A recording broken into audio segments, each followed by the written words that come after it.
dari organ, area lateral, ya, atau area sentral, ya.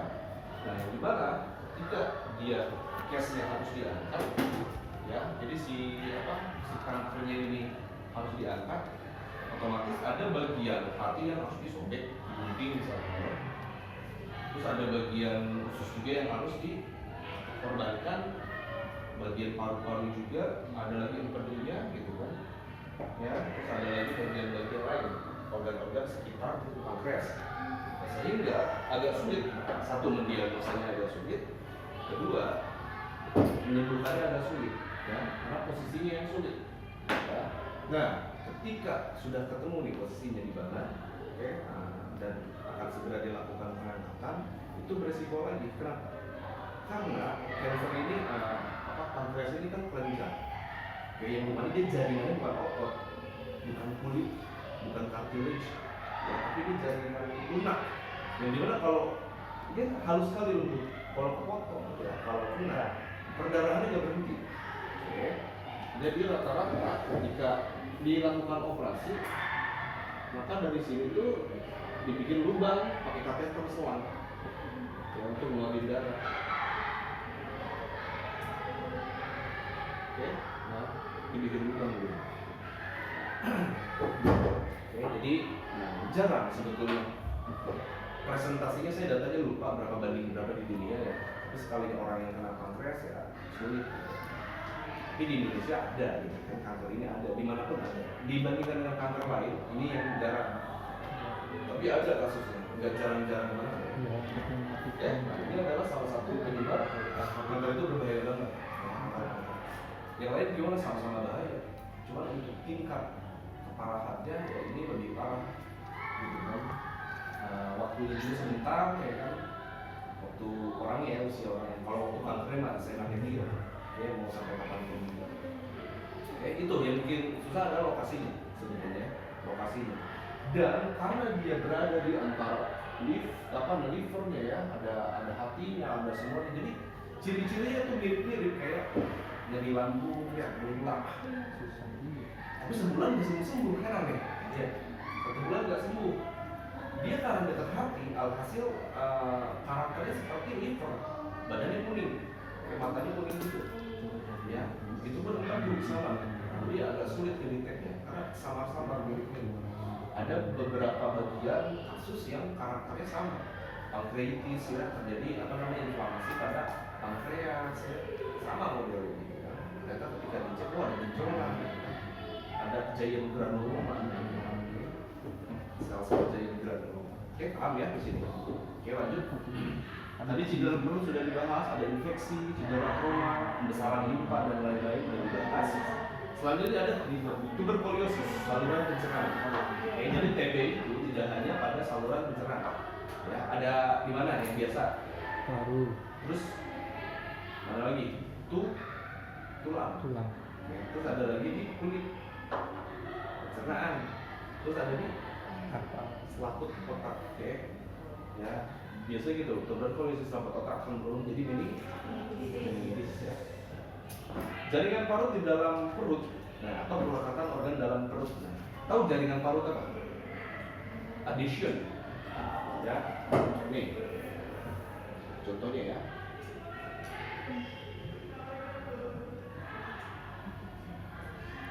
Ada yang tahu? Ini udah belajar usul sekarang. Ini sel-sel otot. Oke. Nah, ini serabut otot. Kalian udah pernah lihat serabut otot, udah tahu ya? Lagi makan rendang tuh, itu ada serabut-serabut itu paling mirip kayak manusia dibandingkan ayam dan lain-lain, karena kaya akan pembuluh darah. Ya, nah ini sel-sel serabut otot yang normal. Nah, ketika seseorang cedera, misalkan cedera sport accident, ya, disinilah katakanlah dia cedera di area sini, masih akut. Tapi ketika dia proses dari akut subakut ke kronis, itu akan terjadi, nah ini adhesion, pelekatan. Oke, jadi kusut si serabutnya ke sana dan biasa melawan ke atas. Nah ini namanya adhesion. Ibaratkan gini, kertas ya dilecekin, ya nah, sama serabut otot itu juga begitu. Ini lecekkan. Berarti kalau ini harus digosok. Ini juga bisa digosok pakai ultrasound. Ya. Pakai ultrasound terus pakai extra corporeal cell therapy itu.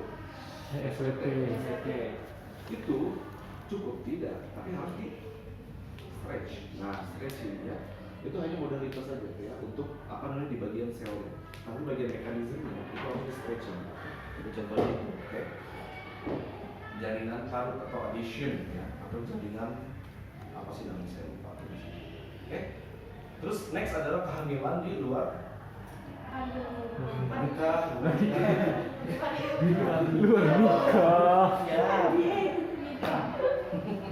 Kehamilan di luar rahim ya. Atau nama lainnya apa?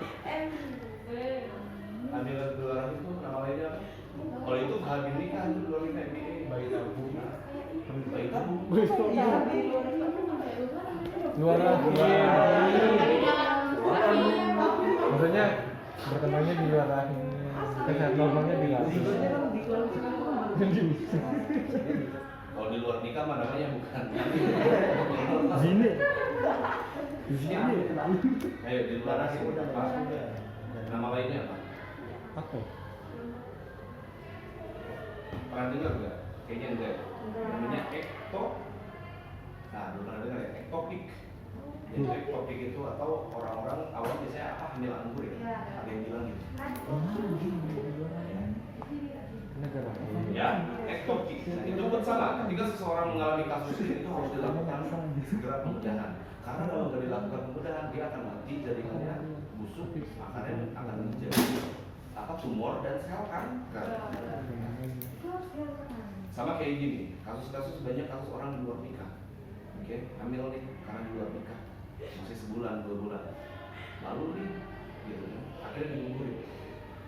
Digugurin dengan ada obatnya, nggak saya kasih tahu.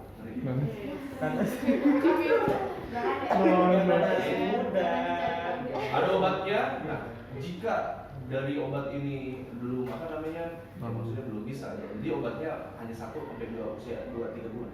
Ke 3 bulan 4 bulan itu rahim udah kuat. Ya akhirnya enggak udah tanah kecil. Nah, jika diobatin atau dikuret dia tidak beres, ya dia akan menyisakan jaringan-jaringan yang mati di area dinding rahim, sehingga itu bisa menjadi bakal kanker. Ya. Jadi awal-awalnya levelnya dari level yang paling rendah dulu lah ya, dari apa namanya tumor-tumor kecil. Ya, akhirnya bisa jadi kanker. Ya, itu makanya harus pikir beribu kali lipat Dicangkok gitu ya. Bukan masalah pasangan, tapi kamu yang menjadikan seorang anak. Ya. Karena seorang anak bukan buat dibunuh, ya. Kasihan. Oke, ya. Hamil anggur ya atau hamil di luar rahim. Next ada radang pankreas atau pankreatis, akut atau kronis. Jadi radang pankreas ini kalau tidak sembuh ya, itu harus dibenerin langsung ya, dibenerin langsung. Entah mungkin diberikan obat langsung. Saya nggak pernah riset ya, nggak pernah riset kasus pankreatis ini. Next adalah abses hati. Ada yang tahu abses hati itu? Abses ada yang tahu? Pernah dengar tapi nggak tahu. Bukan, itu abses. Ini abses. ABSES. Oke. Bukan asbes ya. Nah, abses ini adalah kumpulan darah atau nanah yang terjadi di hati bagian tubuh ya, mana saja. Salah satunya yang kita bahas adalah hati. Ya. Ini harus dibuka ya. Jadi harus dikeluarin. Oke. Nah, saya dulu punya kasus. Jadi pasien saya ini dia kena abses. Ya, tapi absesnya itu bukan di hati. Dia itu seorang pembalap sepeda, ya, dia atlet balap. Ya, atlet balap. Karena gini, dia kena absesnya di ini lubang anus, dia di samping lubang anusnya. Jadi di situ apa awalnya bengkak, dikirain karena bengkak benturan ya. Ternyata ketika jadi gini, abses itu nggak kayak bisul ya. Jadi abses itu warnanya warna kulit, cuma gelembung. Sayap dibuka nanah semua. Jadi kasusnya adalah gini, di sini kalau ada yang suka atau hobi sepedahan itu harus pakai celana khusus. Jadi dia celananya ada bampingnya, jadi tebal. Nah mungkin dia pakai yang kurang tebal, sedangkan dia atlet road bike ya, atlet sepeda jarak jauh itu berkilo-kilo kayak motor, jadi dia ngebut. Nah alhasil gini, di samping anus itu kan banyak bulu-bulu bulu kubis, yang dimana kalau ada bulu itu ada kelenjar. Iya. Nah kelenjar bulu-bulu banyak yang sobek, hasilnya kelenjarnya jadi luka. Nah sedangkan dia masih sepedahan, yang dimana di situ keringat dia bakteri di situ semua, akhirnya menyumbat area tersebut. Nah, tapi sumbatannya itu nggak langsung besar, jadi pelan-pelan dulu ya, modelnya gini, kayak gini aja. Nah, jadi dia bukannya begini, cuma gede, kayak gitu. Itu sakit banget ya, sampai menggigil, udah pecah, aman. Oke, ini anus ya, contohnya gitu. Oke, bayangkan ya, ini anus. Bayangkan. Ya. Kayak gini ya. Ya. Lihat ya.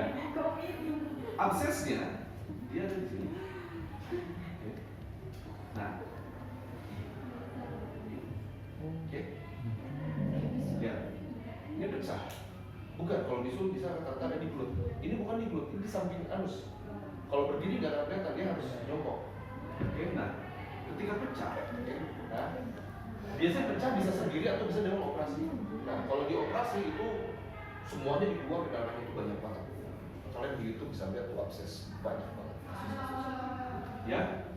Nah yang jadi masalah adalah post operasi ini nggak sembuh. Si abses ini masih basah. Karena susah keringnya. Kenapa? Berada di area yang lembab.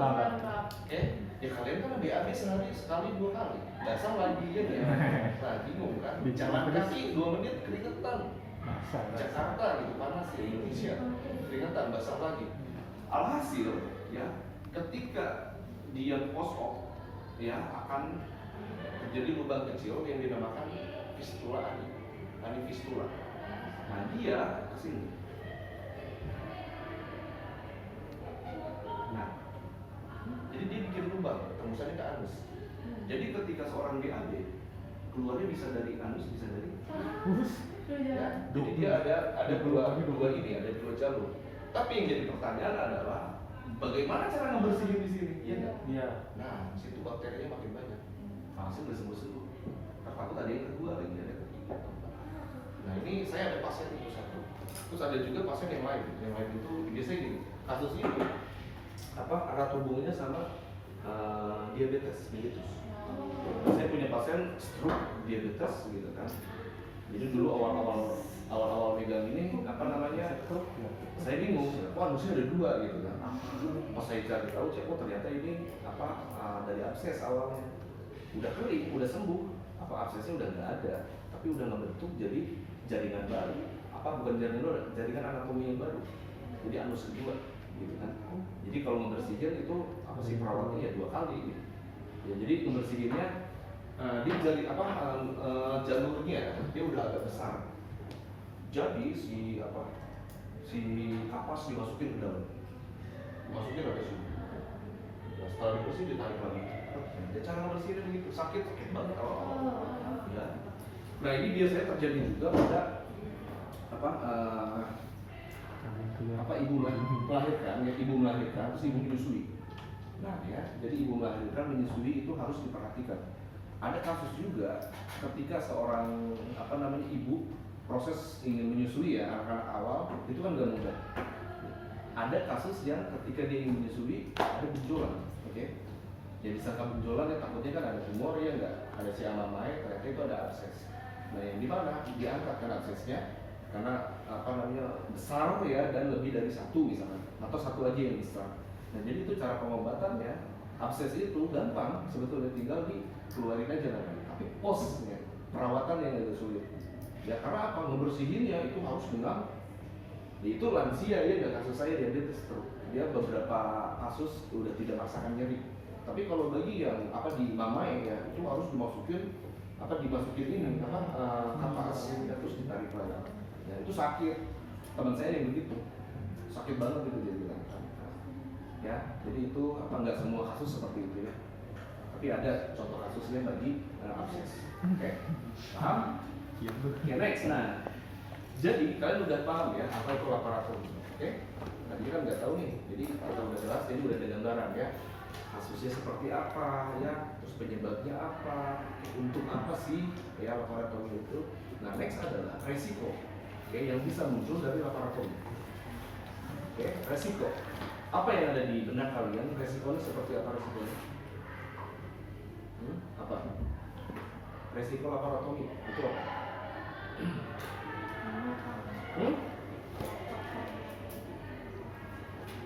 Prevalensi. Kenapa? Prevalensi. Apa resikonya? Iya, resiko. Kalau di operasi ini resikonya apa? Nyeri. Apa? Nyeri. Nyeri udah pasti ya. Apa resikonya? Dia. Sakit perut. Oh, kasih flu. Wow, bilang ya Mbak Butuh ini masih. Oke ya. Ya jadi resiko ini gini. Ini kan dioperasi. Setelah operasi itu kan tidak kelar masalahnya. Nah, akan ada masalah-masalah lagi. Nah, apa? Ya. Oke, boleh terbatas gerak. Nah, ya itu entah kita hasil fisioterapi. Belum masuk ke sana. Ya, boleh dimasukin. Cuma resiko yang hubungannya dengan post-opnya. Apa yang terjadi sih? Iya, ada insisi. Infeksi. Infeksi. Apalagi? Nah, udah kebuka nih satu. Inflamasi. Ada infeksi, inflamasi, udah pasti. Inflamasi. Apalagi? Pendarahan. Ya, itu yang paling sering. Ya, pendarahan. Terus apalagi? Kerusakan organ, pembentukan jaringan parut di organ dalam, reaksi terhadap obat bius. Kenapa kok pendarahan banyak? Jadi ada orang yang memiliki kasus ketika dia ada luka, dia susah untuk mengental ya sel plasma darahnya. Jadi antikoagulan pada darah tersebut itu rusak. Ada orang yang seperti itu. Jadi kalau ada luka lama sembuhnya ya. Kedua, infeksi. Bisa sekali terjadi ya. Jika seseorang post operasi tapi perawatannya nggak bagus, kebersihannya nggak dijaga, itu bisa jadi infeksi. Next adalah kerusakan organ dalam. Contohnya tadi ya, pengangkatan pada tumor pankreas yang dimana harus merusak organ-organ sekitar ya. Ada hati ya, terus ada apa lagi, ada kolon gitu kan, dan lain-lain. Pembentukan jaringan parut di organ ya, ini kayak video tadi yang kita bahas. Kenapa kok bisa dong ya, post operasi ya pasti akan ada apa, nggak semua tapi ada beberapa yang memang meninggalkan bekas. Oke, nah, itu resiko yang bisa muncul ya, meninggalkan bekas. Terus reaksi terhadap obat bius beda-beda setiap orang. Setelah operasi, aduh ngerasa nyeri ya kan, atau apa, ada ngerasa yang pusing terus nggak hilang-hilang. Harusnya 2-5 jam hilang rasa keluhannya, tapi ini masih ada. Ya, jadi beda-beda ya setiap orang untuk reaksi terhadap obat bius.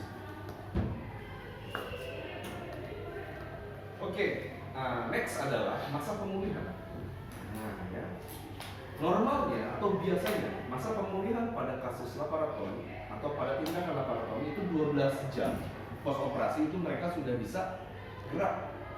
Ya, tangannya udah bisa gerak, kakinya udah bisa gerak, lehernya udah bisa tengok ya. Terus apalagi udah bisa bangun ya, bangun maksudnya melek ya, atau miring kanan miring kiri. Ya.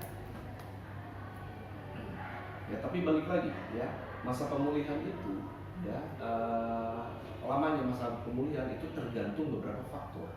Yang pertama adalah faktor keparahan kondisinya ya, atau keparahan penyakitnya, tipikal penyakitnya apa ya, tingkat keparahannya apa. Terus next ada usia. Oke, usia juga mempengaruhi. Oke. Selanjutnya ada komplikasi setelah operasi. Nah, komplikasinya apa aja banyak ya. Tadi perdarahan seretak inti, gitu kan. Terus ada apa lagi? Karena sulit jaringan lain kepotong misalkan, alhasil fungsinya menurun. Dan kondisi kesehatan pasien ya. Jadi memang basicnya pasiennya nggak sehat gitu, makanya dilakukan operasi tersebut. Ya, kecelakaan, ya nggak aksiden, dioperasi aja kondisinya kurang sadar gitu kan. Ya terus apalagi yang contohnya stroke ya, orang stroke gitu kan harus dilakukan bedah, ya itu apa namanya pemulihannya bisa lebih lama. Oke. Nah pada yang disebutkan kita tadi barusan itu faktor-faktor utama yang mempengaruhi kelamaannya atau waktu pemulihan yang amat panjang. Oke. Ada seseorang umur 18 dan ada seorang umur 78, sama-sama laparotomi. Ya, pasti recovery-nya lebih cepat ya? Ya. Jadi yang 78 ya karena memang lansia, ya itu adalah hukum biologi. Semakin bertambah usia, ya enggak, semakin mendekati lansia, fungsi tubuh semakin menurun. Oke. Jadi ulang tahun ya semoga panjang umur. Amin. Gitu. Karena udah tahu mendekati ya kan, setiap ulang tahun yang mendekati umur yang secara biologis umurnya juga mendekati mati ya. Enggak. Sebetulnya kematian secara biologis dari usia kan semakin tua karena apa namanya perhitungannya semakin menurun ya. Jadi fungsinya menurun alhasil mendekati kematian. Padahal kematian bisa kapan aja. Nah, mau tua mau muda juga. Oke, nah jadi gini, normalnya pada kasus atau pada post op laparotomi itu 2 sampai 3 sampai 4 minggu itu mereka bukan 2, 3 sampai 4 minggu dia udah normal harusnya. Ya, sudah beraktivitas. Oke. Sudah beraktivitas ya, 3 minggu sampai 4 minggu. Next di area 5 minggu ya atau sampai 6 minggu ya, pasien-pasien tersebut ya sudah bisa melakukan olahraga ya dengan high force ya atau middle force ya, jadi gerakan-gerakan yang sedikit ekstrim ya, push up, sit up itu harusnya udah bisa. Oke. Maka dari itu nah fisioterapi ini masuk tuh ya di area akut dan kronis pada kasus post operasi. Apapun kasusnya ya post op gitu kan, fisio itu pasti perannya ada di akut dan di kronis. Oke. Yang dimana di awal-awal ya, di minggu-minggu awal itu peran fisio itu penting sekali ya. Karena apa? Karena menentukan ya kan perbaikan di fase-fase selanjutnya. Ingat, fase di awal ya kan itu menentukan. Ya, contohnya gini, latihan. Kita memberikan latihan sesuai gak, benar nggak latihan. Kalau latihannya salah, si otak itu akan menyerap gerakan yang salah terus sampai dia sembuh. Ini agak sulit pada kasus stroke ketika masa apa? Golden period. Ya, ingat nggak golden period berapa lamanya? Ya, sampai 3 bulan ya, dari 0 sampai 3 bulan. Tapi ada yang 4 bulan juga, bahkan ada yang sampai 5 bulan, beda-beda. Tapi normalnya 3 bulan. Oke. Ketika kita melatih pasien di atas 3 bulan ya, atau 4 bulan, ya itu tidak semudah ketika awal-awal. Nah, balik lagi, ketika awal-awal juga itu tidak mudah. Kenapa? Karena kalian harus benar gerakannya. Latihannya harus benar. Bagaimana menentukan gerakan dan latihan yang benar? Satu dari analisa biomekanis, ya analisa dari biomekaniknya. Terus kedua, kalian harus tahu juga gitu kan, ini gerakan yang benar atau yang salah. Kalau kalian memberikan gerakan yang salah, otak itu akan menyerap dalam waktu 3 bulan. Ya kan sifat otak itu adalah ada elastisitas. Dia bukan kayak otot ya, tidak elastisitas. Jadi dia itu menyerap, ya. Jadi menyerap apapun gerakan dari si fisio yang dilakukan. Jadi otak itu sifatnya elastisitas, bukan elastisitas. Ya. Kalau elastisitas udah dirubah bisa dirubah balik. Elastisitas enggak, ya. Dia nggak ada bentuknya. Kalian ingin membentuk, sudah terbentuk nggak akan bisa berubah lagi, gitu. Makanya banyak orang stroke ya. Ini lumrah sih. Di negara manapun mungkin. Cuman perkembangan di Indonesia ini stroke-nya pesat nih karena banyak banget. Kenapa banyak orang stroke di Indonesia? Karena salah satunya faktor hipertensi dan diabetes ya enggak. Ya kita makan nasi ya enggak. Makan nasi banyak 3 kali sehari. Ya minumnya sampai teh manis. Lihat di depan ada Alfa ya. Alfamart. Datang makan minum yang manis-manis. Nyampe rumah ada apa? Ya habis pasca lebaran kan ada kue lebaran. Nah, ini kita dimanjain sama gula sebenarnya. Akhirnya diabetes menghasilkan stroke ya. Jadi jangka panjangnya gitu pola pikirnya. Nah, jadi rata-rata kalau stroke kan ya jadi posisi jalan di kita kebanyakan begini. Oke. Kenapa? Karena dia lepas dari mekanisme si lututnya. Ya. Jadi lututnya sampai kan normalnya gini kalau jalan. Ya. Nah, rata-rata pertama kali yang harus kita lakukan adalah latihan untuk melangkah dulu, berdiri terus melangkah yang benar dulu, yang benar, oke? Bukan melangkah yang cepat. Kalau yang cepat bisa, itu bisa jalan cepat banget kan, oke?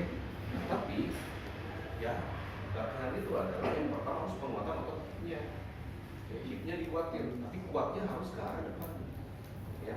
Hip ini paling mudah ya, mudah melatih karena dia didukung oleh otot-otot supporting yang besar, oke? Ya, itu otot-otot besar. Yang paling sulit ada ankle wrist kalau pada orang Islam. Kenapa? Karena dia jauh dari informasi otak melalui sistem saraf pipinya. Ya, jadi gitu. Kalau pada struktur harus dilatih dulu adalah ke depan, ya, langkahnya. It's okay, misalkan ankle-nya dia belum bisa aktif, tapi nggak apa-apa, yang penting gini. Tadi gini mesti dulu, ini dulu, oke? Nah, karena ankle-nya dia belum aktif, tapi itu better dibandingkan ketika langkahnya adalah ya, jadi gerakan sirkumfleksi ini, nah ini gerakan yang oke, ini salah gitu. Semakin dia pendek, buat jalan semakin jauh, yang di samping bisa terpendam. Jalannya cepat bisa, tapi itu kan salah. Sebenarnya kita di awal-awal latihan tuh melatih area situ. Termasuk saya dulu awal-awal gitu, melatih pas itu bangun jalan gitu. Tapi pas dilihat kok ternyata konsepnya nggak begitu, gitu, ya. Jadi konsepnya harus buatin dulu basicnya, baru jalannya. Gitu, ya. Itu konsep plastisitas. Kalau udah berubah mau dirubah lagi gimana? Sulit, ya sulit. Terus ketika udah umur 4, 5, 6 bulan kita latih, kalau dia misalkan belum bisa gerak, jadi saya pernah punya pasien postur 5, 6 bulan dia nggak gerak, tidur aja di tempat tidur, ya kan? Pas saya lihat periksa ternyata potensinya masih ada. Nah itu kan sebetulnya udah lewat masa golden period, tapi kita ngelihat dari potensi masih ada. Karena pasiennya takut, merasa udah nggak bisa apa-apa. Coba kalau dia nekat mau gerak, ya mungkin bisa merangkak, ya enggak? Akhirnya merubah merangkaknya itu yang sulit gitu loh. Ya akhirnya wah, ternyata bisa nih dilatih. Alhamdulillah bangun diri jalan lagi, senang gitu kan, gol berarti. Contohnya itu ya, plastisitas. Oke.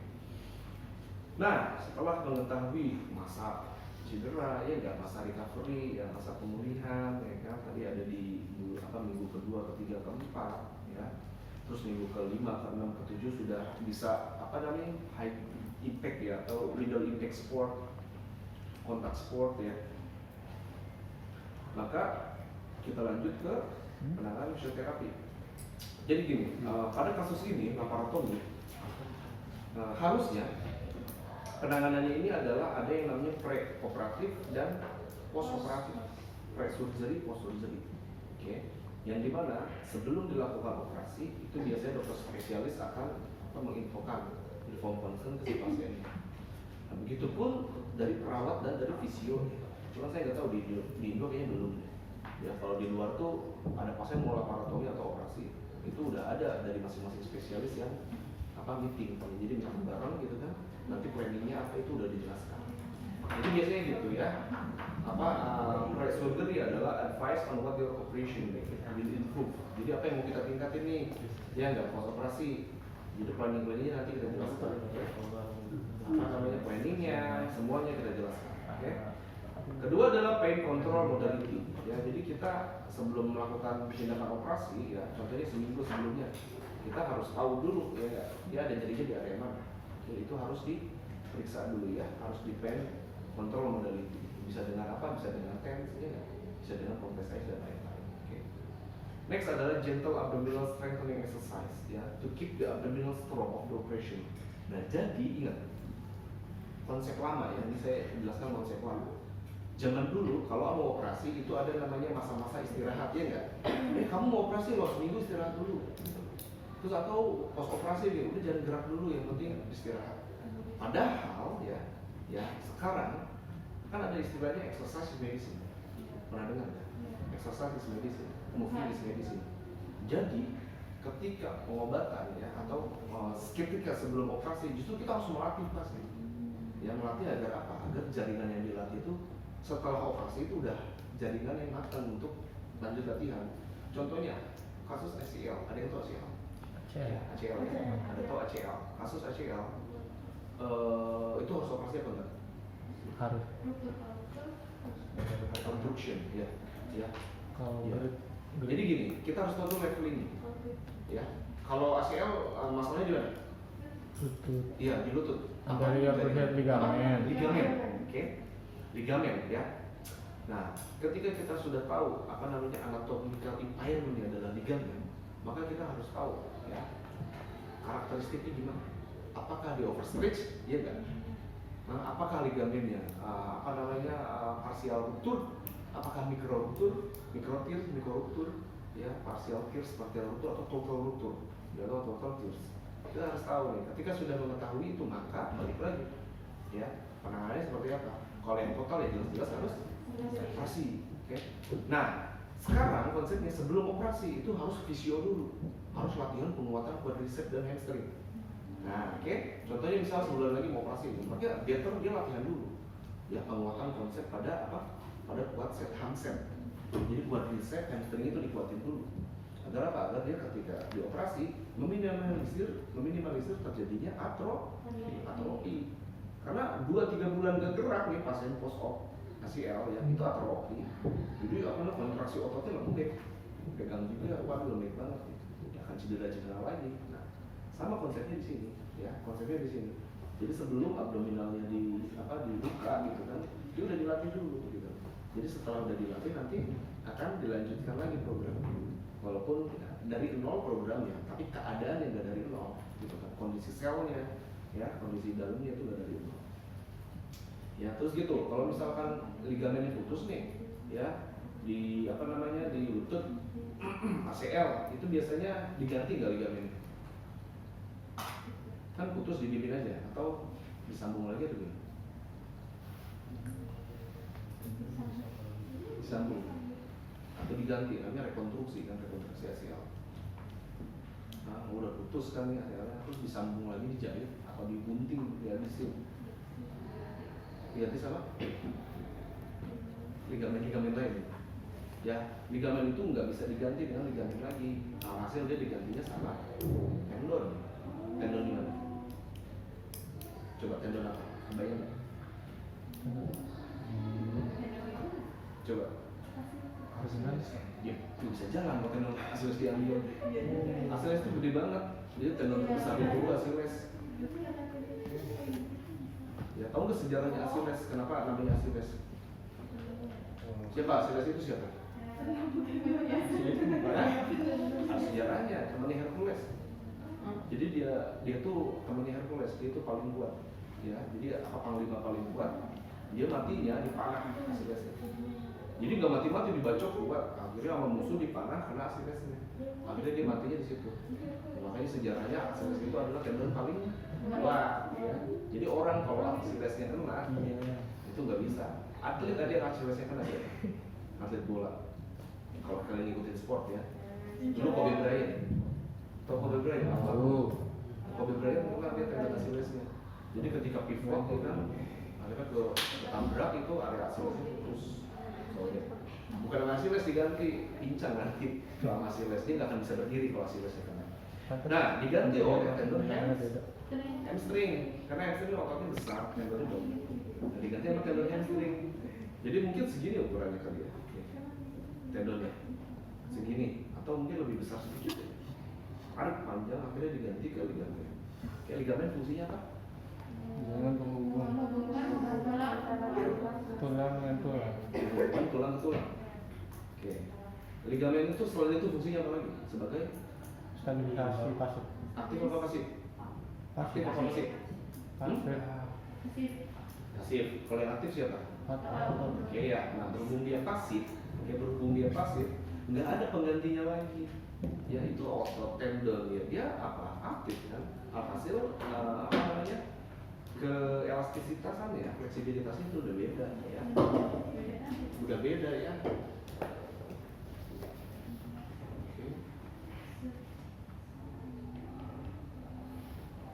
Ini ya.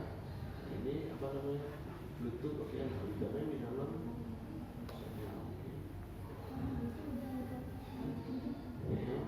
Dia pasif, jadi kalau misalkan diganti sama tendon, ya agak sulit gitu. Jadi stabilisasinya nggak sebagus ligamen ya. Oke, paham sampai sini? Oke, kita lanjut lagi ke tadi udah pembahasan tentang exercise pada strengthening untuk abdominal. Next adalah cardiovascular activities, including treadmill and cycling ya. Nah, jadi kita latih apa namanya kapasitas parunya dan otot-otot jantung harus melakukan treadmill dan cycling. Tapi balik lagi, pasiennya bisa nggak dia lakukan latihan itu? Ya pasien umur 80 nggak bisa lah ya, 60 kan. Kita harus melihat juga, makanya di asesmen ulang ya. Jadi ini adalah yang kita bahas adalah pre-operation, oke? Pre-surgery. Ya kalau misalnya nggak bisa ternyata, ya udah berarti kita ajak jalan ya, jalan di ruangan ya di luar ruangan, oke? Next adalah upper limb strengthening exercise and lower limb. Ya, jadi apa tuh? Ya, bagian atasnya kita latih ya, bagian apa? Bagian shoulder ya, bagian neck dan lain-lain, oke? Terus nextnya adalah lower limb exercise. Ya intinya gitu, post op ya dia sudah siap badannya untuk dilatih kembali. Next adalah preparation for your rehabilitation program. Nah, kita menjelasin. Hah? Aku coba ya. Preparation for your rehabilitation program. Jadi persiapan rehabilitasi ya. Jadi program persiapan untuk rehabilitasi. Ya, jadi persiapan gini, maksudnya ini kan pre-rehabilitation. Setelah itu baru post-rehabilitation, post-operasi. Berarti akan ada program-program ya latihan yang tujuannya ke arah rehabilitasi. Apa aja sih banyak yang kita bahas. Okay. Nah, ya setelah mengetahui itu, oke, tadi sebelum dilakukan operasi, gini loh planning kita ya, gini loh yang kita lakukan, ya dan lain-lain. Ya nextnya adalah post op, ya pasien sudah datang ke ruangan kita, ya, atau kita visit ke ruangan pasiennya. Ya, berapa hari di operasi pagi, misalkan selesai sore. Kan besok pagi ada ketemu kita ya, berarti hari pertama kan. Nah jadi gitu, jadi dimulai dari hari pertama gitu. Jangan nunggu lama. Kalau bisa operasi selesai pagi ya kita siangnya harus sudah program fisio. Minimal sekali mungkin pumping ankle. Nanti ada pergerakan yang mensupport kondisi sangat akut, tapi dia harus bergerak.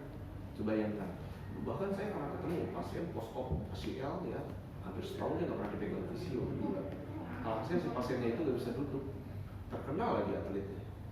Ya, jadi gini dulu, ya apa namanya?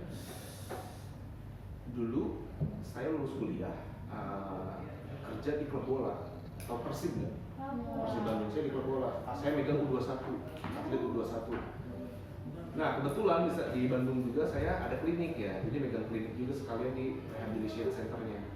Nah di situ pasien saya apa namanya, pasti kalian tahu ya Gaston Castanho tau nggak? Nah, Gaston itu kan sebelumnya di Australia dia kena cedera, ya kena cedera. Saya nggak tahu apakah kayaknya si Gaston yang bandel, jadi post operasi dia nggak fisio, ya. Jadi datang ke saya udah setahun, cuman udah nggak bisa jongkok. Bayangin. Atlet itu kalau dia nggak bisa jongkok udah dicolek, karena fleksibilitasnya udah nggak ada. Dia bisa jongkok, dia jongkok jatuh. Karena udah banyak terjadi pemendekan ya, kontraktur pada otot-otot bagian hipnya, itu bisa jongkok. Wah itu sulit dia mau main ke liga profesional juga. Ya itu dulu ya, jadi saya beres kuliah tuh saya lulus tahun 2000 berapa? 13-14 gitu. Masih SMP ya? 13-14 1 tahun 2 tahun lah saya di klub bola di Persib. Akhirnya udah beres, dulu Persib juara tuh, terus saya pindah ke Depok di rumah sakit. Depok bukan Depok Sleman ya. Ini kalian semua dari Jogja semua enggak? Ya, ada yang dari Jakarta ada? Dari mana ini? Jawa Barat? Di mana? Pangandaran. Ya, tempat main saya surfing di sana tuh Pangandaran. Surfing saya di Pangandaran. Di Batu Karas. Iya kan? Teman lain. Ya. Jadi gitu. Jadi saya kuliah dulu di SA Unggul, tahu nggak Jakarta? Kebenaran apa namanya, orang tua saya Jakarta Selatan. Jakarta Selatan. Nggak tahu saya Bandung ya, sekarang banyak apa meme-meme Jaksel ya. Dari kecil saya di gitu ya, orang tua dari Bandung juga. Ada yang tadi Jakarta Selatan juga, tinggal di sana di Majestic ya, di dekat rumah. Nah, beres saya kuliah S1, akhirnya saya kerja di klub, terus di rumah sakit. Saya di Depok Jawa Barat, tahu ya? Bukan Sleman ya. Nah, di Depok Jawa Barat saya di sana 3 sampai hampir 4 tahun, 3 tahun lah kurang lebih. Itu di fokusnya di stroke restoration. Jadi karena ini kan rumah sakit umum, ya. Dulu saya di rumah sakit Hermina Depok. Dulu Hermina itu RSIA, tapi karena di Depok tuh lansianya banyak, jadi di Depok itu salah satu kota yang penyumbang lansia terbanyak setelah Solo dan Jogja. Nah, data di tahun 2019-2020. Bahkan dulu data 2016 itu nomor 1 Depok. Makanya di situ dibuka KOI fisioterapi khusus stroke restoration. Akhirnya saya di sana lah fokus megang stroke. Basicnya dulu sport gitu kan. Jadi awal-awal megang stroke semangat sport, ngerti nggak? Saya apain gitu. Nah, akhirnya gini, udah kerja, kita basic di sport, tapi megang kasus neuro. Hasil apa? Belajar lagi buka buku. Bahkan sampai detik ini saya masih buka buku, masih belajar. Jadi namanya belajar mah ya never ending story. Terus aja belajar, ya kan? Masih buka buku gitu. Ya setelah 3 tahun akhirnya ya ngerasa kurang amat ya saya pengetahuan ya, maksudnya udah kerja tapi gini-gini aja. Akhirnya lanjut studi, saya lanjut lagi dulu di jauh sekolahnya, saya di Rusia lanjut di Rusia 3 tahun lah, 4 tahun ya, S2-nya lama di sana. Banyak cewek Cewek cantiknya banyak. Jadi di Rusia tuh hampir 3-4 tahun gitu kan, agak lama gitu kan, karena dia di sana kuliahnya dengan bahasa Rusia. Jadi perkuliahannya dengan bahasa Rusia gitu. Itu yang bikin lama ya, karena ketika kalian masuk ke sana kalian jurusan apa nih? Ya berarti kalau jurusan kedokteran ya berarti kedokteran ya. Karena kalau di luar negeri fisioterapi itu dokter, di Rusia itu dokteran. Jadi dulu diajarin cara nyuntik sinovial gimana, gitu, anestesi bla bla bla gitu kan. Tapi nyampe sini kayak juga kan nggak bisa dipakai kan. Ya jadi itu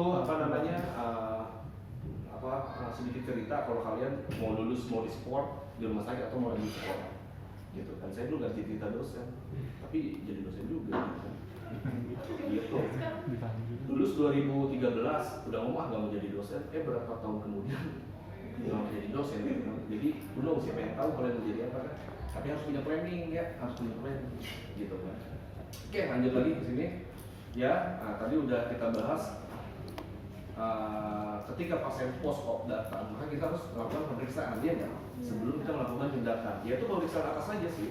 Jadi gini, kasus ini apapun yang hubungan dengan abdominal itu pasti kasusnya atau penanganannya kondisinya hampir sama kayak seksio sesar. Ya sesar dengan laparotomi ini modelnya sama. Ya 10-12 lah, nggak masuk 18 ya, nggak sama banget untuk gapnya. Jadi istilahnya 10-12 ya, meliputi banyak ya. Itu satu inspeksi. Kita harus inspeksi. Inspeksinya itu secara statis dan dinamis.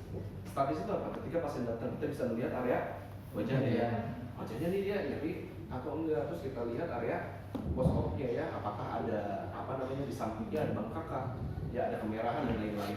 Setelah itu palpasi mana? Misalkan area-area nyerinya, area-area post-operasi apakah panas, ya enggak suhunya, apakah ada nyeri ketika dipalpasi. Oke. Next adalah perkusi. Ya kalau bisa ya, itu kalau perlu diperkusi adalah bagian apa? Bagian paru bagian bawahnya. Oke, terus bagian apa? Bagian area sampingnya, ya kan? Ada kekembung dan lain-lain jika diperlukan. Terus auskultasi. Oke, apa auskultasi itu?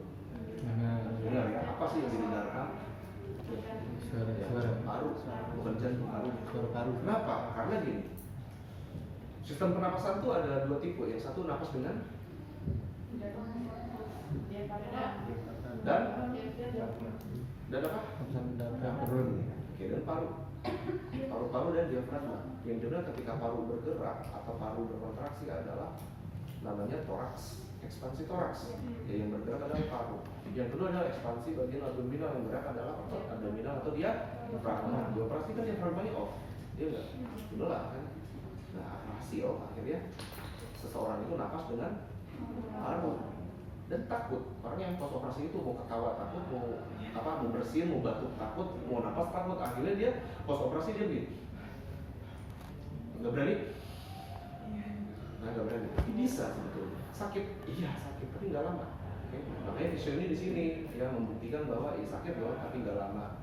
Jangan kalau udah pegang sakit masih lama aja kan, nanti ada salah di cara kita megangnya nggak. Nah, balik lagi, ya di situ adalah di palpasi dan di auskultasi. karena dia sering sekali menggunakan otot bagian paru, alhasil overuse di paru, sehingga takutnya retensi sputum, ya nggak? Sputumnya ada banyak infiltrat bagian sputum dan lain-lain. Next adalah pemeriksaan gerak. Ada apa aja pemeriksaan gerak tuh? Aktif, pasif, simetris. Oke ya, aktif, pasif. Kalau nanti ada satu lagi aktif, pasif, Aktif. ya. Nah, basicnya adalah aktif, pasif dan isometrik. Oke, itu juga sekalian dengan latihan aerobik ya, atau pemeriksaan aerobik. Jadi ini nggak satu-satu kita periksa, satu langkah itu udah kena semua. Ya, ketika kita menyuruh pasien atau memerintahkan pasien untuk bergerak shoulder ya, bergerak shoulder fleksi atau ekstensi ya, terus bagian abduksi atau aduksi. Nah itu ketika dia bergerak secara aktif, jadi biasakan aktif exercise atau aktif movement ya. Aktif itu gerakan yang sangat penting. Ketika pasien aktif, kita udah bisa melihat secara inspeksi. Ya, kita bisa melihat secara range of motion, kita bisa melihat secara manual muscle testing atau kayak dia enggak. Nah, kita bisa melihat itu secara nyerinya. Jadi satu gerakan kita udah menemukan beberapa tes dan beberapa hasil. Ya, MMT ya, nextnya adalah MMT. Ya udah belajar ya MMT ya, udah tahu ya MMT itu apa? Apa? Itu bahasa Inggris ya. Artinya oke, kekuatan otot. Ya, itu ada berapa? Hafal? Hafal. Oke, udah bisa disebutin hafal kan? Basic ya. Nah, next adalah kembalinya index cards. Jadi index card itu jadi tanya jawab ya, indeks tanya jawab yang dimana mengarah ke arah fungsional. Tanya kalau malam gimana tidurnya, nggak bisa makan sendiri atau enggak, bisa toileting atau enggak, kesulitannya di mana. Nanti kalau kalian skripsi ya itu biasanya ngarahnya jika pemeriksaannya ada dengan indeks, biasakan indeksnya yang ke arah fungsional. Jadi bukan indeks nyeri. Pakai fast banyak indeks nyeri itu biasanya udah nggak dipakai di riset. Tapi indeks yang mengarah ke fungsional. Contohnya ketika seseorang mengeluh temporomandibular joint nyeri, yaitu nyerinya ketika sedang apa gitu kan, mengunyah kah, nyanyi kah, menguap. Saya punya pasien dulu TMJ distraction, jadi TMJ-nya itu muak nggak bisa nutup atau membuka nggak bisa nutup. Karena apa? Jadi dulu pasien saya dua, yang satu penyanyi kafe, yang satu lagi tentara. Jadi lagi apel tentara, teriak kan? Nah yang penyanyi itu lagi nyanyi di kafe, mangkap, dia nyanyi kan, ada di dia nggak bisa nutup. Jadi penggunaan berlebih pada sendi joint TMJ itu bisa mengikiskan sinovial di dalamnya atau bisa terdiskresi area meniskusnya. Diskusnya dia bisa meluncur, jadi kunci. Ya, dulu bahan skripsi saya itu, dulu skripsi saya TMJ. Ya. Nah, jadi mengunci tuh. Ya, jadi kunci. Nah, alhasil apa ya? Harus di reposisi. Dulu saya nggak reposisi itu dokter. Ini biar saya reposisi baru latihan dengan saya kasih ultrasound dan lain-lain. Ya, oke. Jadi itu contohnya. Oke ya, tadi apa pemeriksaannya apa aja pemeriksaannya? Ada PAL, ada INS, Iya sebutin lagi tadi yang udah disebutin. Transfusi, auskultasi, PFGD. Ya aktif pasif, isometrik, terus ada pemeriksaan nyeri lagi bisa dengan fast, terus ada MMT ya enggak? Terus area of motion pemeriksaannya ya sama seperti tadi ya. Ya terus ada pemeriksaan kemandirian indeks ya, indeks ya. Nah jadi terapi latihan atau latihan yang diberikan pada kasus ini yaitu bertujuan untuk mempertahankan dan memperkuat elastisitas otot-otot dinding perut atau abdomen. Ya, di sini mempertahankan dan memperkuat. Maka dari itu sebelum operasi kita kuatin dulu gitu loh ya. Apalagi otot dasar-dasar panggul, nah itu yang harus kita kuatkan. Terus ligamen dan jaringan fascia. Fascia itu apa? Fascia. Pemutus otot. Nah, pemutus otot ya. Kalian pernah lihat fascia? Jadi gini. Maksudnya udah pernah lihat fascia orang udah pernah lihat itu manusia belum? Belum. Ya. Jadi gini, nah fascia ketika Idul Adha pasti kalian sering lihat potong kambing, potong sapi, diseset ya, digantung nih ya atau apa? Ya. Jadi pertama itu jaringan kulit kan, di bawah kulit itu ada lemak. Nah setelah lemak ya itu ada fascia. Jadi fascia ini yang nempel di ototnya, di dagingnya. Warnanya putih, kalau dipegang itu keras karena kena udara. Ya.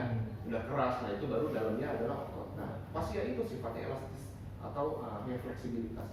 Maka dari itu kalau kalian tahu ini terabin, tahu kan yang X-Lite tuh enggak, yang paling tipis banget. Nah itu fascia manusia tuh kayak gitu, jadi nggak mudah, terus ya nggak mudah sobek. Ya maka dari itu banyak orang yang fokus exercise dia tuh strengthening, sedangkan fleksibilitas stretchingnya kurang. Ya, jadi Kubuzea, kalau saya bisa lihat kelihatan doang ini di Kubuzea atau si ini Adirai, karena dia kan perform, ya, perform muscle, jadi muscle untuk perform. Tapi kalau fleksibilitas ya, saya yakin fascianya pendek, gitu. Jadi fascia ini dia fleksibel, ya fleksibilitasnya bagus. Jadi orang strengtheningnya bagus untuk atlet ya, tapi fleksibilitasnya jelek, mudah cedera, nggak pakai gitu. Jadi fleksibilitas itu menentukan, fascia itu menentukan fleksibilitas seseorang. Oke, jadi fleksibilitas fascia harus bagus, otot pun akan ikut. Ya? Iya, jadi ada otaknya yang kuat tapi fascianya nggak kuat nih. Maksudnya bukan nggak kuat, fascianya pendek ya. Berarti itu jelek ya kondisinya. Makanya stretching itu yang benar ya. Stretching itu harus yang benar, penting banget stretching ya. Penguluran otot dan penguluran fascia. Oke. Next adalah penanganan fisioterapinya. Oke. Jadi sifatnya adalah weeks 1, 2, 3 sampai 5. Jadi ada weeks-weeksnya. Jadi dia di minggu pertama yaitu during the first week. Jadi selama minggu pertama yang harus dilakukan atau harus dipersiapkan adalah preparing the patient for leaving hospital. Jadi secepat mungkin si pasien ini bisa keluar dari rumah sakit. Ini dilatih ya. Untuk apa? Yang pertama adalah pain control modality. Ya, sama seperti yang awal tadi. Jadi nyeri ini harus kita kontrol dengan menggunakan fast untuk tesnya, terus dengan menggunakan TENS ya untuk nyeri punggung ini bisa TENS atau bisa dengan cryotherapy ya, atau ice to reduce any swelling. Jadi untuk mengurangi bengkak-bengkak yang ada di area operasi tersebut. Oke, nextnya adalah postural advice to strength. Nah, jadi postural untuk apa? Untuk lungs, paru-paru, untuk meminimalisir terjadinya risiko respirasi komplikasi. Jadi posisinya ya, kalau orang pos operasi duduk nih, oke, posisinya dia dua, dia sedang tiduran, oke, nggak mau bangun, atau ketika duduk dia bungkuk. Kenapa? Oke ya, karena nyaman posisi dia. Tapi apa yang terjadi ketika posisi seperti ini? Napasnya kan ganti napas. Oke, yang benar kan ini. Jadi begini, kenapa nyaman, yang nggak nyeri? Padahal ketika dia tidur juga, kalau tidur kan terelongasi, ya nggak panjang, justru sakit. Harusnya adalah duduk stabil, oke, duduk stabil. Ini terjaga, perut juga dia nggak berkontraksi, nggak mengelongasi, oke. Ya, jadi gitu. Jadi postural advice strength lungs. Jadi posisinya yang bagus ya, duduk. Biasanya post op ini harus sering duduk, sering banyak duduk. Ya. Kita jam 12 ya. Oke. Oke, next adalah circulatory and breathing exercise. Ya, jadi breathing nanti kita praktekkan ya. Jadi breathing exercise ya untuk pasien-pasien post op tersebut ya. Ini adalah exercise to move your pelvis. Nah, jadi gerakan-gerakan pelvis ya, pelvic yaitu harus dilatih. Ya. Mulai dari basic exercise, basic movement, sama basic dosis. Jadi awal-awalnya dosis-dosisnya dosis paling rendah. Bahkan ada ya post op laparotomi gerakannya hanya fleksi hip, fleksi hip kanan dan kiri 3 kali udah selesai. Oke. Ntar nextnya lagi besok ketemu lagi. Oke. Jadi kita terus mengevaluasi. Exercise to help avoid low back pain. Jadi exercise yang untuk menghindari low back pain. Ya salah satu tadi udah disebut ya. Terus ada lagi latihan-latihan misalkan penggerakan fleksi knee dan fleksi hip, yaitu salah satu usaha untuk mengurangi keluhan nyeri dari pinggang. Oke, advice on how to best get on bed transferring. Nah, jadi transformasi mulai dari bed ke duduk, oke, tidur lagi atau dari tidur ke duduk, berdiri berjalan atau berpindah ke bangku atau kursi lainnya, nanti kita bahas. Oke, weeks 2 or 5, jadi minggu kedua. Nah, ya. Balik lagi, tadi minggu pertama sudah disebutkan ya. Tapi balik lagi, tidak semua orang di minggu pertama itu penanganannya sama, oke? Ya, nanti spesifikasinya kalian akan temukan dari kalian dengan pasien tersebut. Si A dengan si B kasusnya sama, umurnya sama nih. oh ternyata keadaan ototnya yang beda, sehingga progresnya ada yang satu lebih cepat, yang satu lebih lambat. Minggu kedua adalah progression of transfer abdominal strengthening exercise. Nah, jadi progresif untuk latihan abdominal, ya. Jadi latihannya itu latihan yang dosisnya udah mulai ditingkatkan, ya. Dosisnya udah mulai ditambah. Oke. Dosisnya udah mulai ditambah, oke. Nah, yang tadinya misalkan satu set 5 kali, maxnya ya sore atau besok pagi satu set 10 kali. Terus bertambah gitu, dan ini di stuck di sini nih sampai 3, 4, 5 hari. Nah, minggu keduanya ternyata udah ditambah nih 2 set atau 3 set. Satu setnya 10 kali pengulangan, berarti total 30 kali ya dibagi 3. Oke, advice moving and lifting technique ya untuk apa? Untuk merilis back pain. Oke, jadi gerakan-gerakan tadi ya yang apa namanya, yang fleksi, ekstensi pada hip atau knee, yaitu dosisnya ditaikin lagi. Ya. Selain untuk apa lower limb strengthening exercise, dia juga bisa untuk menghilangkan atau meminimalisir terjadinya low back pain. Oke, next pain control modality necessary. Nah, jadi apa namanya pain control ini masih dibutuhkan dalam kasus ini karena di minggu kedua belum tentu nyerinya hilang, ya enggak? Maka dari itu masih dibutuhkan di asesmen ulang, dilihat apakah masih butuh enggak TENS atau cryoterapi ya. Gitu ya. Selanjutnya adalah progression of pelvic strengthening exercise. Ya, jadi gerakan pelvic tadi ya itu ditambahkan lagi ya. Jadi progression, jadi progresif. Jadi sifatnya kalau exercise itu harus progresif.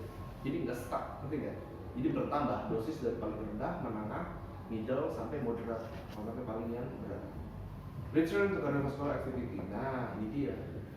Jadi sudah harus mulai berjalan ya, return cardiovascular activity kan nggak mungkin langsung cycling ya atau treadmill, tapi jalan dulu di ruangan, terus di luar taman.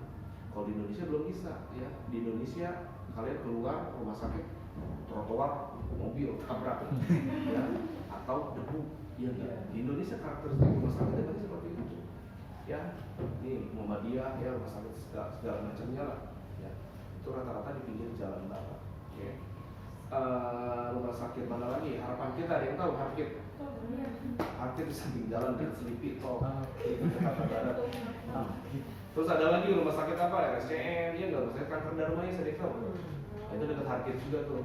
Kalian harus tahu rumah sakit yang memang bukan terkenal ya, rumah sakit yang basicnya itu negeri tapi di Jakarta, itu rumah sakit mulai gede.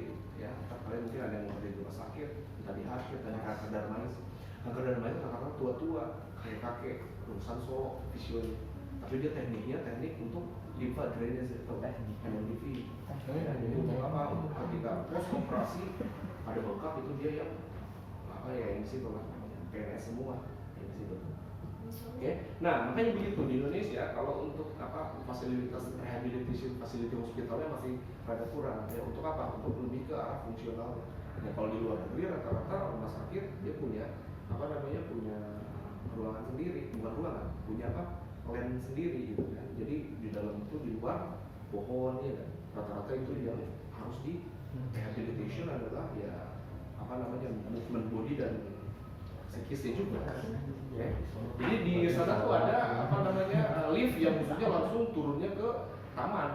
Jadi entah taman rumah sakitnya ada di belakang ya, ada di samping atau di depan. Dia punya kompleks sendiri khusus rumah sakit. Jadi nggak cuma pemulihan di bagian psikis, fisik ya mereka. Sorry fisik, tapi psikis juga. Kalau di sana tuh mikirnya udah sih mental health untuk apa? Untuk post operasi, mental health untuk stroke. Ya. Jadi mulai banyak fisio yang ngambil apa S2 atau S3-nya ke mental health. Ya, untuk apa? Sekarang gini, ini pasien ini nih, ya napas aja takut, ini sakit. Kita kasih tahu, ini nggak apa-apa, napas tuh nggak masalah, tapi memang jadi sedikit. Dia menaruh kepercayaan ke kita, akan dilakukan. Oh sakit nih, tapi panjang. Ketiga, keempat udah nggak sakit. Akhirnya dia berpikir, ternyata sama si fisio ini asik nih gitu kan, saya bisa sembuh. Berarti pergerakan lain saya percaya sama dia. Jadi teknik-teknik itu kita secara langsung apa increase ya, mengincrease area apa mental health seseorang gitu kan. Dari buktinya apa ya, itu pergerakan yang awalnya nggak bisa jadi bisa ya. Itu banyak didalami. Oke. Next adalah upper limb exercise. Nah upper limb ya, jadi dan lower limb ini strengthening dan progression. Jadi yang awal-awalnya hanya gerakan aktif ya, nextnya menggunakan isometri gitu, atau menggunakan beban. Oke, week 5. Jadi minggu kelima adalah normal daily activity. Ya, rutinitas. Udah mulai normal nih, week kelima harusnya udah nggak ada hubungan, maksudnya kontrol aja ya ke rumah sakit, tapi dia udah bekerja dan lain-lain ya. Nextnya adalah the maintain a good posture, reduce additional stress on your abdominal region operated area. Jadi gini maksudnya, kalau bisa pasien yang post operasi ini walaupun dia sudah sembuh harus ada visitnya gitu ya. Jadi harus ada fisio pendamping atau visio pribadi.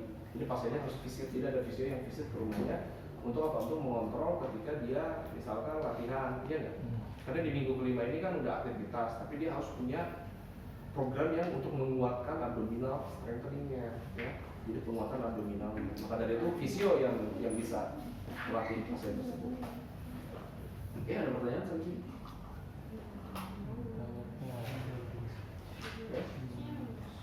Ya, kalau tidak ada pertanyaan, jadi kita selesai di materi, kita praktek di sini. Coba satu orang lagi sih.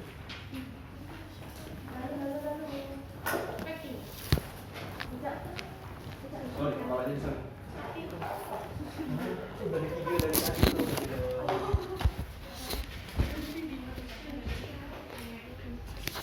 Oke, ya.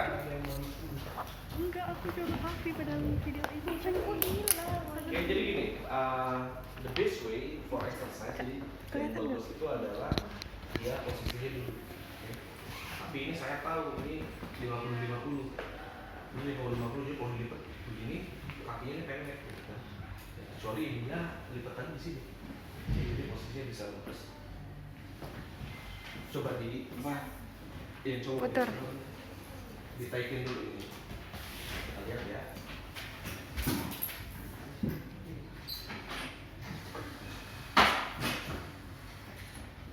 Terus, nah ya, dia di sini. Balik sampai full. Satu lagi.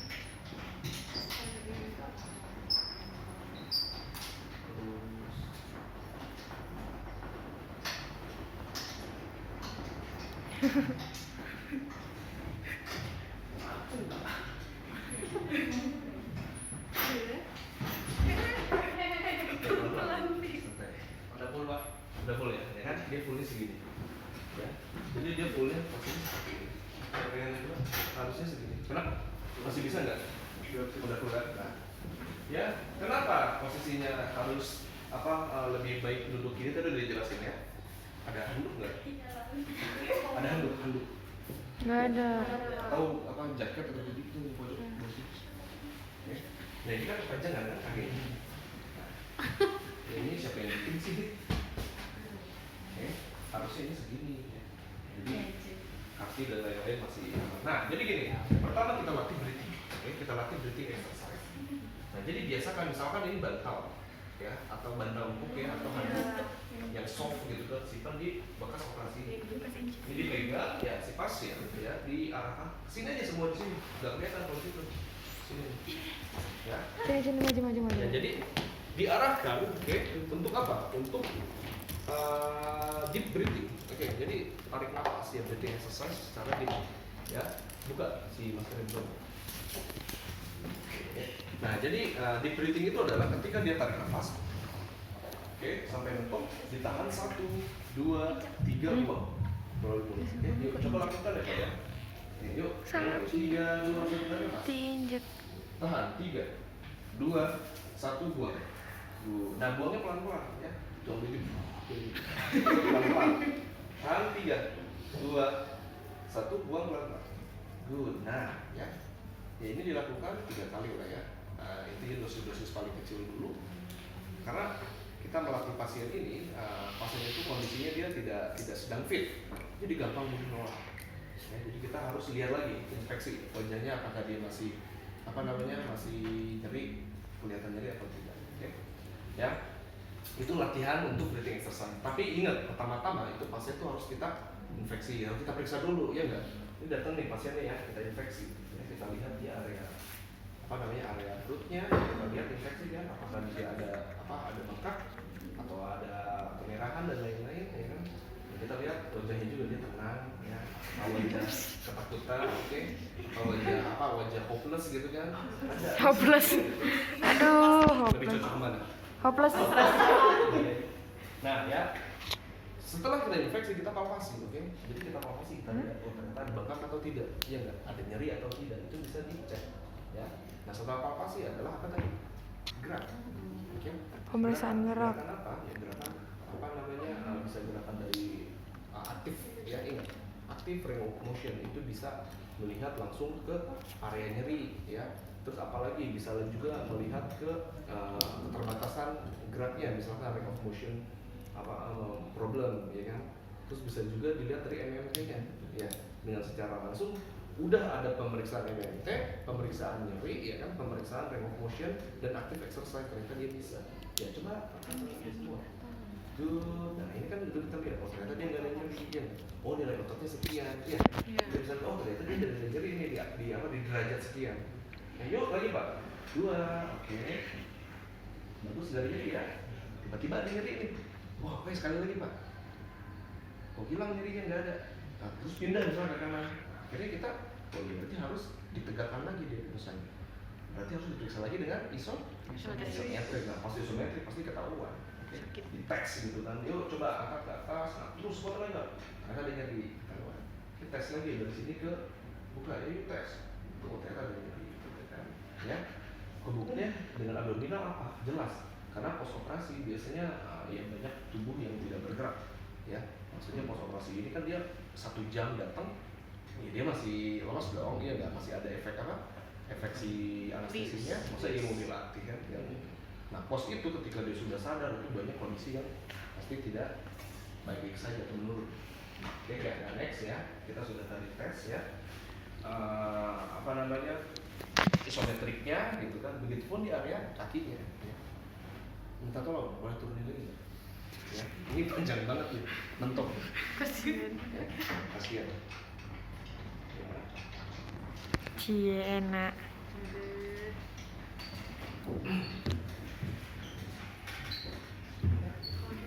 Lihat Vera.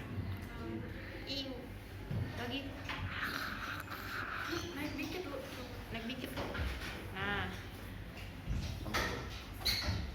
Sampai bawah. Sampai bawah. Sampai bawah. Oke, ya ingat ya karena ini kita didiriin terus sedangkan bisa ya untuk apa, untuk next test kaki ya. Tadi kan kita sudah temukan ya area isometrik ya, antara ada nyeri atau tidak ada nyeri. Terus selanjutnya adalah di apa, lower extremity ya. Yuk coba selanjutnya kita akan menuju area kaki ya pak ya. Jadi yang bapak lakukan adalah gerak aktif atau gerak secara aktif. Itu gerakannya seperti ini pak. Saya contohkan dulu. Jangan tahan ya. Nah next turun. Oke, coba dilakukan selama 2 kali. Yuk, silakan. Oke, kita lihat. Jadi aktif bisa. Gak ada nyeri juga. Range of motion aman. Oke, terus. Iya, oke, good. Misalkan ketika dia ada masalah di range of motion, ya, ingat gerakan aktif better. Tapi ketika dia memang nggak kuat, berarti harus asistif. Oke, jadi jangan langsung kalau datang kita pasifin, ya. Oke, jadi asistif. Yuk Pak, angkat lagi. Masih lepas nih. Agak sulit. Oke, saya bantu ya Pak. Nah, kita bantu. Terus Pak, ikutin gerakan tangan saya. Tapi kita nggak mendorong, kita ngarahin. Nanti dia bergerak full. Oke, turun lagi Pak, perlahan-lahan. Nah, ini biasanya kelihatan ketika di kanan. Yuk, angkat tangan kirinya. Nah, ya, segini dia. Nggak bisa tangan lama langsung jatuh. Berarti nilai MT-nya berapa? 2. Oke, karena 2 dan 3. Ya, dia bisa berkontraksi, ya bisa berelongasi, tapi apa bisa melawan gravitasi, tidak bisa mempertahankan gravitasi. Oke, dan tidak bisa melawan tahanan. Maka ini kita bantu, it's okay kalau ya, begitupun di kaki. Ya. Oke, next pemeriksaan apa lagi?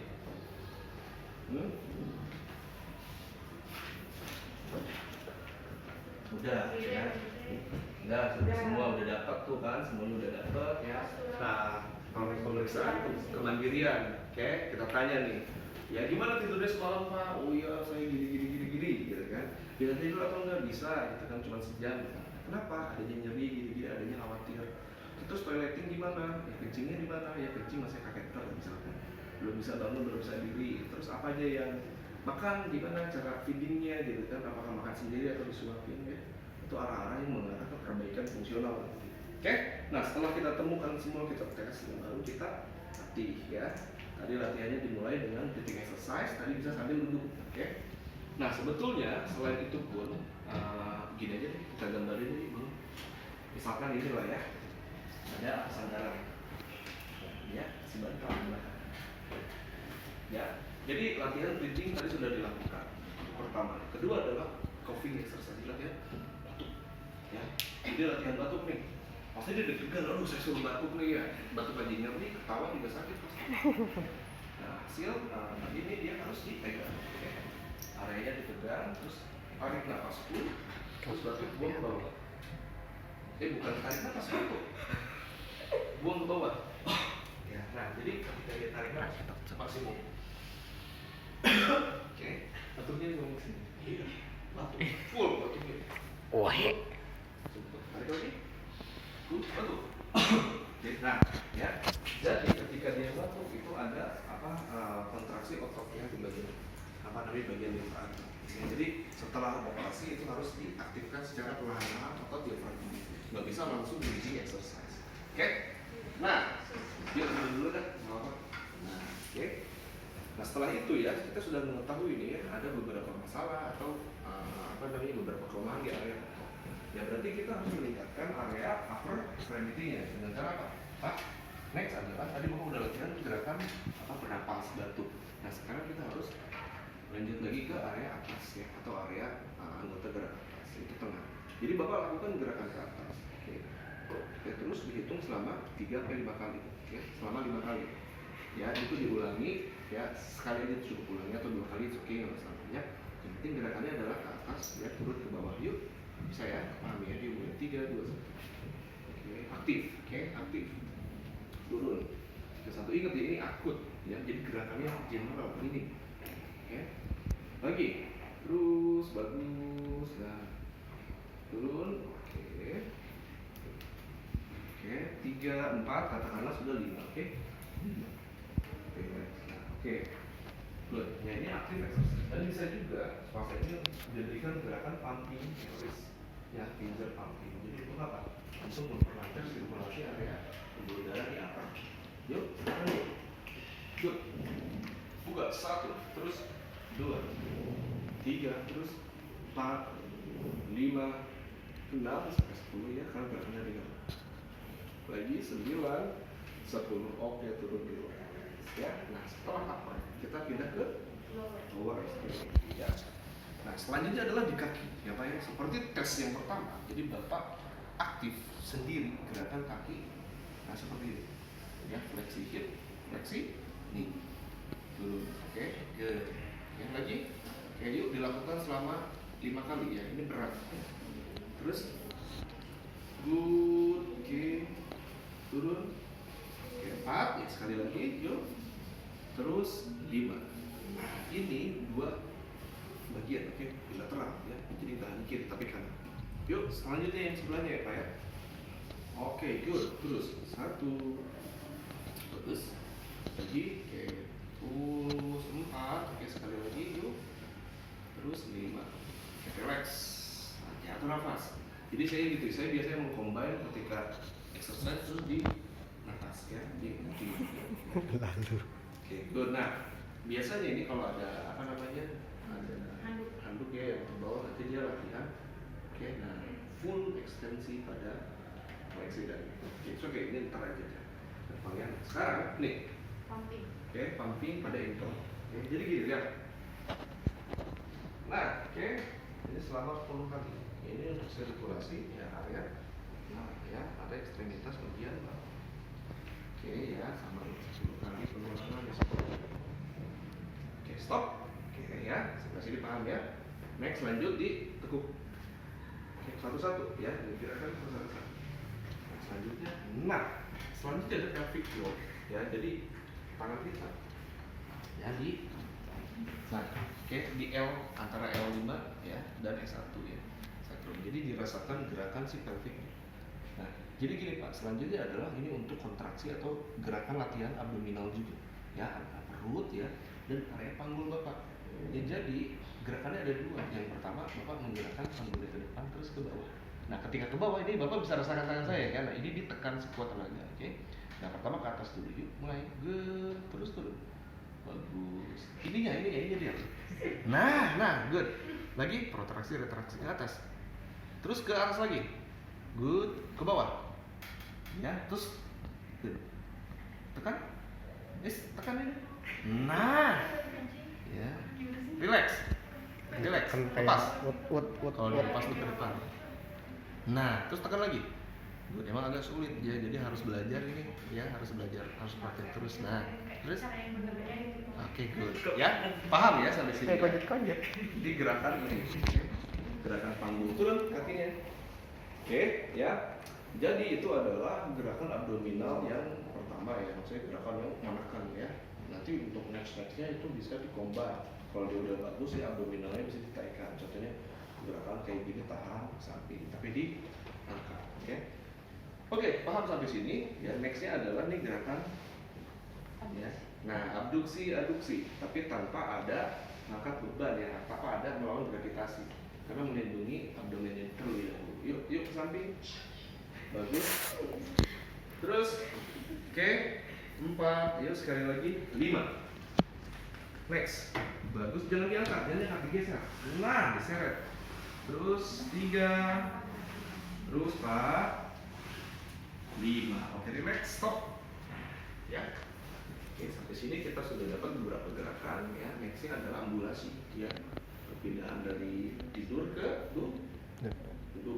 Oke, dari duduk ke berdiri sampai ke Jalan. Oke. Pak, udah beres ya. Oke, selanjutnya kita akan latihan duduk Bapak nih. Bapak udah 2 hari dengan duduk ya. Maka dari kita harus duduk ya. Oke, jadi caranya adalah tekuk ya. Nah, ini lurus. Nah, ini ke samping. Oke, ya, kalian udah belajar ya. Oke. Ya, jadi ya tangan ini ya kiri dan kanan menjadi basic support buat Bapak bangun. Kan Bapak nanti saya miringin nih. Nah, alhasil ketika saya instruksikan untuk bangun Bapak dorong. Oke. Yuk siap 3, 2, 1. Nah, ini normalnya basicnya. Tapi kalau saya itu cara lain saya gitu. Kalau saya biasanya ya, area badan ini lebih jauh. Oke. Hap. Jadi posisinya saya buat miring dulu. Kenapa? Karena ketika dia miring, nah space basic support jauh. Oke, dapat space jauh. Oke. Nah, jadi ketika saya berencana untuk memiringkan pasien. Oke, yuk. Ya, jadi begini. Pak ya. Oke, yuk sekarang kita miring. Ya, oke, stop dulu di sini. Ya, relax. Oke ya. Jadi kaki Bapak ini saya akan turunkan. Oke. Ya, sama konsepnya kayak tadi Pak. Ya, dorong menggunakan ini. Ntar kita tinggal bangun di sini. Oke, yuk. Siap ya. 3, 2, 1 Pak. Nah, digantung. Oke. Turun lagi. Nah. Oke, ya. Ini lihat. Tinggal kita jaga di sini. Nah, ini ya. Hanya kita tarik aja. 3, 2, 1. Nah, jadi nggak perlu harus ya tahan. Oke, good. Bernapas. Bagus. Kita tolong fungsi di sini.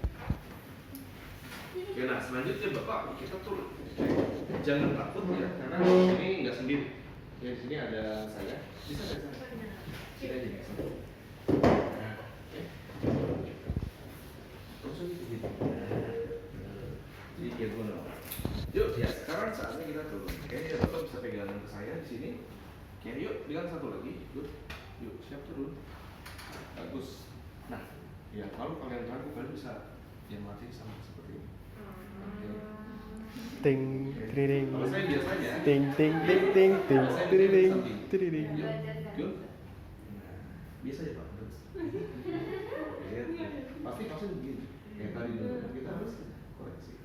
Yuk, silakan duduk. Oke. Nah, duduk. Good. Oke.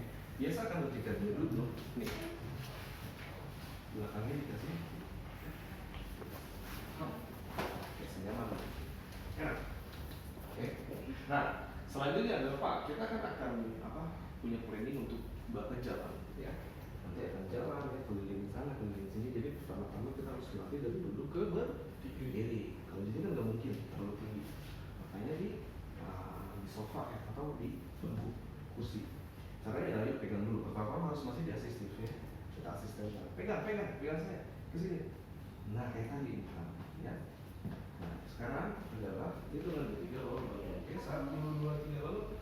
Good. Oke, 1, turun. Turunnya gak gitu Pak, jadi turunnya begini. Condong.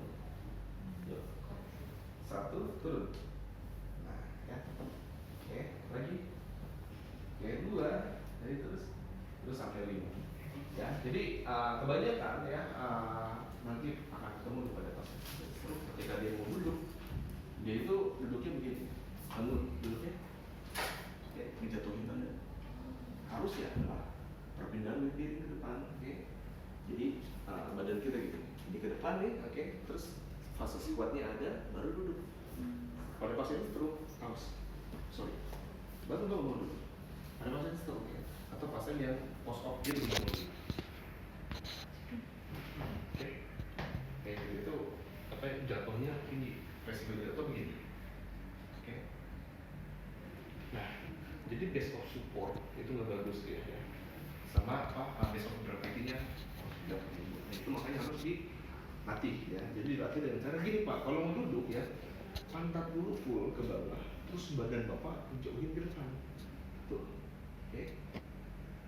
Nah, ini yang benar. Oke, jadi semua tumpuannya ada di quadriceps. Ya, kamu yang seperti ini. Kalau begini, tumpuannya semua ada di mana? Sorry. Oke, di lututnya sama di anterior tibialis anterior sama posterior. Ya, coba kalian rasakan. Ini harus dirasain dari sini. Oke. Nah, oke. Akhirnya ngangkat ankle-nya. Nah, ini jatuh ke bawah. Lihat lagi. Ini namanya biomekanik analisa. Oke, ini nggak ada saya angkat sendiri. Ngangkat. Otomatis sendiri. Oke. Yuk, ini lipat. Ya, yuk sekarang misalkan kita sudah melatih dia dengan asistif. Kalian sudah yakin nih, ternyata nih pasien bisa nih. Bapak saya berarti misalkan kerak. Oke. Bangun sendiri. Oh ternyata udah bisa kan? Ini lepas. Yuk coba sendiri Pak. Yuk bangun. Bagus. Good. Nah 1. Oke. Kita perhatiin aja di sini. Yuk duduk lagi Pak. Bagus. Oke, yuk lagi. Terus sampai gerakan ke 5 contohnya. 4, 5. Oke. Oke. Next adalah boleh isi dulu. Untuk dikasih space di sini. Lalu diangkat. Geser semua ke sini, Lih. Berdiri dulu. Kayak berdiri tuh. Oke, nah jadi selanjutnya adalah latihan seperti ini, ya. Jadi konsepnya sama seperti di bed, cuman ini sekarang sambil gini, ya. Lihat, ya. Ini pumping juga, tapi bagiannya ke kaki. Oke, nah yang di mana ya ini namanya calf rise. Oke, calf rise ya sampai 5 kali. Oke, sudah 2, relax. Nanti diulangi lagi sesuai dengan toleransi kekuatan pasien. Yuk. Ya Pak, silakan lakukan gerakan biasakan kursi itu di belakang pasien. Kalau dia pusing, ini harus didudukin atau lelah. Ya turun. Intinya latihan ini no pain ya. Terus no dizzy. Jadi nggak ada pusing, nggak ada ini. Terus 5 contohnya. Oke, relax dulu. Kayaknya ada kursi ya Pak. Oke. Atur nafas ya. Oke, you next. Jadi kalau misalnya kuat dia dulu gerakan. Oke, ini 4. Terus lagi 4. Oke, sekali lagi terus 5. Oke, good, bagus, turun. Santai. Nah, selanjutnya adalah sama. Ya, fleksi ekstensi pada hip dan knee. Oke, angkat. Good. 1. Oke. 2 ya. Kanan kiri ya. Better kalau dari saya kanan dulu baru kiri. Karena kalau ini capek. Oke, ini capek. Ini lelah. Jadi biasanya kalau saya kanan dulu full terus baru pindah ke kiri. Yuk lakukan kanan dulu baru kiri ya. Yuk, 1. Bagus. Terus. Bagus. Terus 5. Oke, stop. Duduk. Good. Oke, relax. Tapi kalau dia kuat bisa langsung ya. Kanan terus ke kiri. Kiri. 1 terus. Lagi. Oke. Duduk. Ya. Nah, oke. Gerakan itu selanjutnya adalah ya biasanya nih abduksi. Oke. Kalau saya nggak ditembak. Kenapa? Karena lihat, ketika di gerakan kita lihat perang saya ini nggak lurus, ya. Nah, perang saya nggak lurus. Hasil di area sini ini over contraction ya, atau overuse. Jadi kakinya kuat, tapi ininya akan low back pain. Harusnya. Nah, berarti di mana? Pegang. Perangnya lurus, semua lurus, gerakan. Nah, ini lebih pas.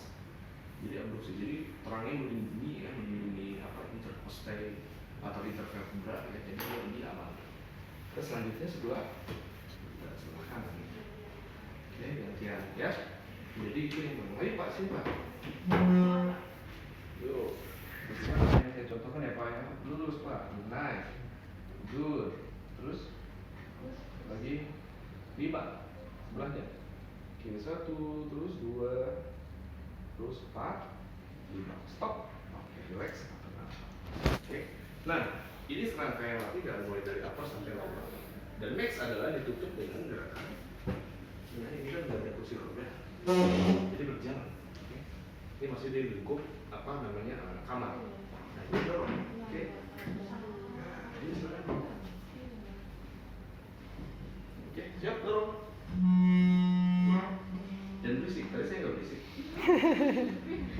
Terus balik, bukan mundur ya, balik badan aja, muter.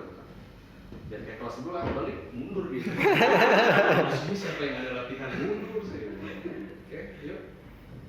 Ya, jadi begini. Ini untuk apa? Untuk kardiorespiratory. Nyangkut. Ya, terus balik. Sini, mau kemana? Kabur pasiennya. Ya, duduk. Jadi biasakan setelah berdiri ya, atau dapat lagi sitting. Terus oke, sip, Pak, untuk hari kita selesai. Maka dari itu kita balik lagi ke bed. Ya, bangun, ajakin pasien jalan sampai duduk tidur lagi. Coba cara duduknya teori ya. Ya, konsepnya sama kayak tadi. Oke, yuk. Nah, ini dulu. Oke, yuk. Terus diri. Ya, diri. Nah. Bagus. Ya, jadi jangan sampai begini. Sorry. Ketika dia mau duduk ya, duduk nih, dia mau tiduran. Jangan sampai begini, ya. Oke? Nah, salah. Jadi area abdominalnya full kontraksi. Nah, nih, ya. Jadi harusnya, oke? Nah, jadi angkat, dibantu tidur, oke? Jangan sampai ada fase gini. Oke? Sip, dah, beres. Belum, nunggu.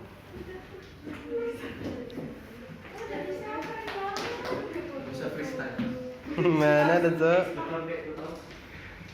Ya itu adalah fase-fase ya pada apa namanya sampai penanganan fase di lapangan. Sip, ada pertanyaan nggak? Oke, jelas? Ada yang nggak jelas? Yang nggak jelas di mana? Kalau yang jelas nggak usah ditanyain ya. Yang nggak jelas di mana? Tumben nggak ada yang nanya praktikum.